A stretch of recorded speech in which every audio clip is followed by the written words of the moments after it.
오늘은 가상자산 과세 유예 이슈에 대한 저의 생각을 말씀드리려고 합니다. 그리고 연말연시 대상승장에 대한 생각도 함께 말씀드리겠습니다. 안녕하세요. 마이웨이입니다. XRP가 딱 2달 만에 1,500원을 다시 넘어섰습니다. 올 상반기 5월 이후로 1,500원 이상 종가 마감한 날이 업비트 기준으로 9월 6일 딱 하루였습니다. 9월 6일에 1,500원을 시가로 해서 1,600원에 종가 마감을 했었는데요. 그런데 그 다음 날인 9월 7일 1일 천하로 끝나며 1,260원까지 폭락했습니다. 그 이후로 줄곧 1,000원에서 1,400원대의 긴 횡보를 보였는데 드디어 1,500원을 2달 만에 다시 돌파했습니다. 물론 이 영상을 찍고 있는 8일 종가 마감을 지켜봐야 하긴 합니다. 앞으로 한동안 1,500원대 이상의 가격대에서 흐름을 보인다면 2,000원대를 향해 가지 않을까 예상합니다. 그럼 보다 구체적인 앞으로의 전망을 해보겠습니다. 지난주 이슈는 가상자산에 대한 과세 여부를 두고 정부와 정치권의 첨예한 대립각을 보인 것이었는데요. 지금까지 정부는 줄곧 가상자산에 대한 과세를 밀어붙여 왔습니다.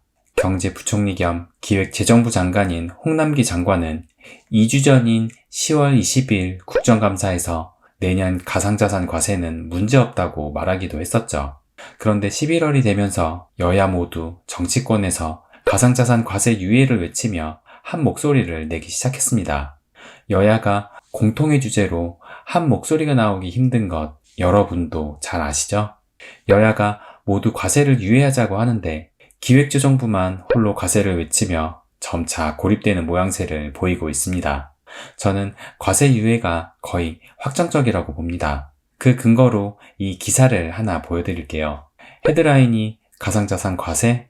연기되겠지. 기재부 직원들의 자조입니다. 기사 일부를 잠시 읽어드리겠습니다. 지난 몇 년간 행정이 단 한 번이라도 입법을 이긴 적 있나요? 5일 만난 한 기획재정부 공무원은 헛웃음을 지으며 이렇게 말했다. 작년 말 가상자산 소득에 세금을 매겨야 한다며 세법까지 고쳤던 정치권이 지금은 태도를 180도 바꿔 과세 시기를 미루자고 주장한다는 이야기를 하던 중이었다. 그는 이런 상황이 익숙하다는 표정을 지으며 말했다. 과세는 유예되겠죠. 기재부는 예정대로 과세에 나선다는 방침이다. 홍남기 경제부총리 겸 기획재정부 장관은 지난달 6일 국회 국정감사에 출석해 가상자산 과세를 조정 또는 유예하는 건 법적 안정성이나 정책의 신뢰성 측면에서 어렵다고 판단한다고 했다. 장관이 목소리를 내긴 했으나 기재부 내에서는 이번에도 정치권의 뜻대로 흘러갈 것이라는 분위기가 지배적이다. 한 기재부 직원은 심지어는 여야가 한 목소리를 낸다. 가상자산 과세는 예정대로 이루어지지 않을 것이란 관측이 많다고 했다. 또 다른 공무원은 아주 익숙한 흐름이다. 데자뷰다 라고 했다. 실제로 기재부가 정치권에 휘둘리는 풍경은 낯이 익다. 문재인 정부 들어 연례 행사가 된 추가 경전 예상 편성이 대표적인 사례다. 재정당국인 기재부가 부정적인 의사를 피력하다가도 대통령 한마디에 허겁지겁 추경을 편성하는 일이 반복됐다. 신종 코로나 바이러스 감염증의 확산세가 심상치 않던 작년 2월 홍 부총리는 코로나19 대응을 위한 추경 편성 가능성에 대해 1월 말은 예산안 잉크도 마르기 전인데 추경 논의는 타당하지 않다고 일축했다. 그러나 얼마 후 문 대통령이 추경 편성을 지시하자 그는 페이스북에 추경 편성이 필요하다는 글을 올렸다. 한 기재부 관료는 이제는 딱히 부글부글 끓거나 자존심이 상하지도 않는다며 그냥 맡은 일을 하다가 하지 말라고 하면 덮는 거다 라고 했다. 보신 것처럼 이 기사를 읽어보면 과거의 선례를 봐도 기재부의 입김보다는 정치권의 입김이 더 강하게 작용한다는 것을 알 수 있습니다. 그리고 기사의 마지막에 한 기재부 관료가 한 이 말이 모든 것을 말해준다고 생각합니다. 그리고 알다시피 내년 3월에 대선을 앞두고 있습니다. 대선을 앞둔 상황에서 여야는 표를 생각하지 않을 수가 없을 것입니다. 우리나라의 코인 인구수가 얼마인지 아시나요?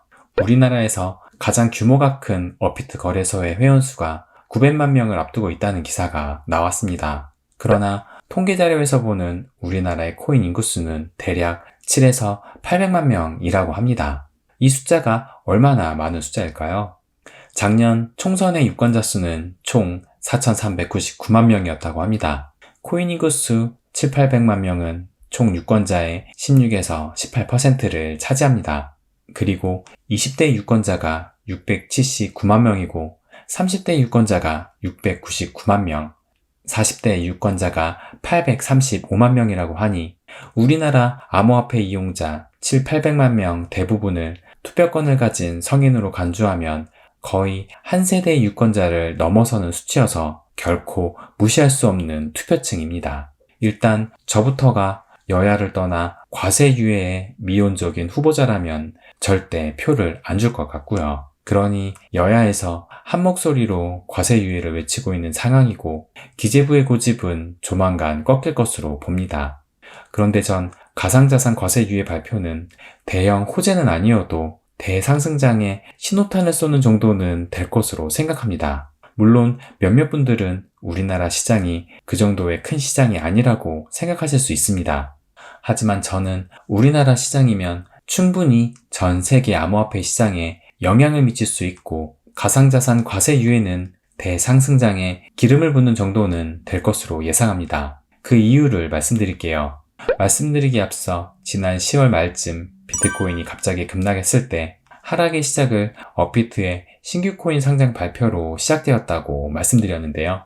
이번 신규 상장되기 며칠 전에 반년 만에 업비트가 신규 코인을 상장하면서 누사이퍼 코인이 3000%를 넘는 상승을 보여줬는데 그런 엄청난 상승에 대한 기대를 가진 투자자들의 신규 상장 코인 진입을 위한 매도세가 지속되면서 약세장이 시작되었다고 말씀드렸어요. 그때도 몇몇 분들은 글로벌한 암호화폐 시장에서 우리나라의 영향력이 얼마나 대단하다고 하락의 원인이 되냐 말씀하셨어요. 물론 그 말에 어느 정도 공감합니다만 우리나라 시장이 결코 미미한 수준이 아닌 영향력을 지닌 시장이라고 말씀드리고 싶습니다. 우리나라에서 가장 큰 거래소인 업비트의 거래량이 어느 정도인지 보여드릴게요.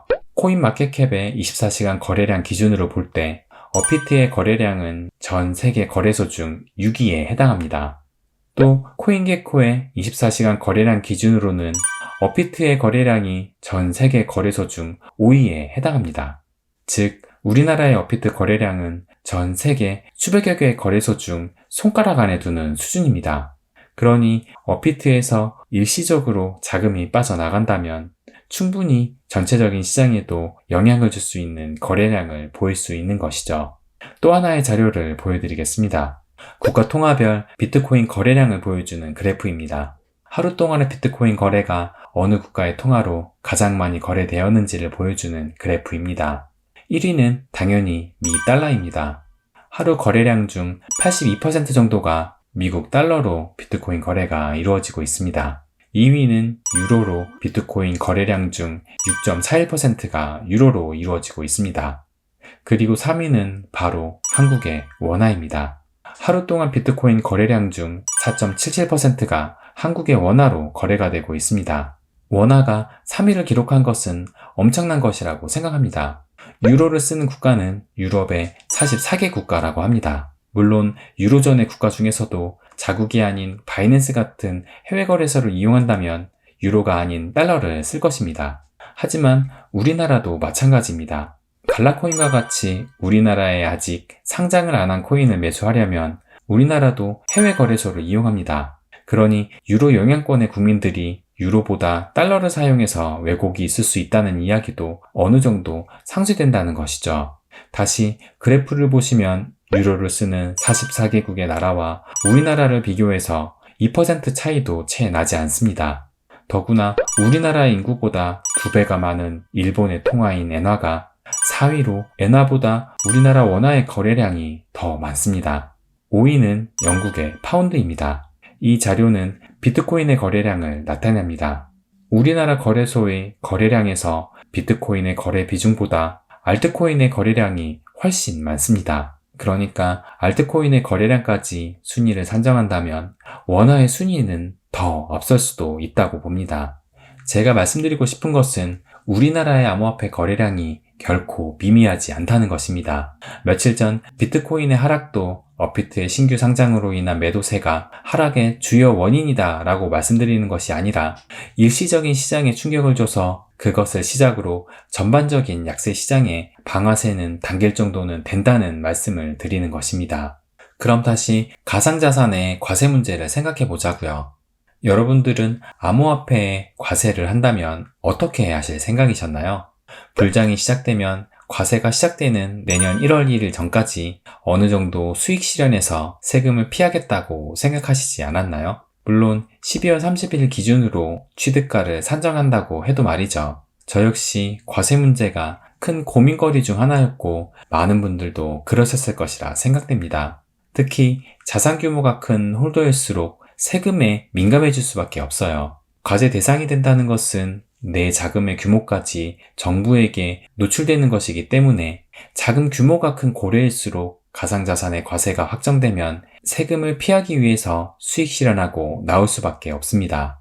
그래서 전 가상자산의 과세가 확정이 되면 우리나라만의 상황이라 할지라도 전반적인 암호화폐 시장에 영향을 줄 수 있다고 생각해서 악재라 여겼습니다. 물론 우리나라 세금 걷는다고 세계 시장에 큰 영향을 안 준다고 생각하시는 분들도 계실 겁니다. 저도 대세의 흐름을 꺾을 만한 위협적이지 않을 수 있다는 것에 어느 정도 동의합니다.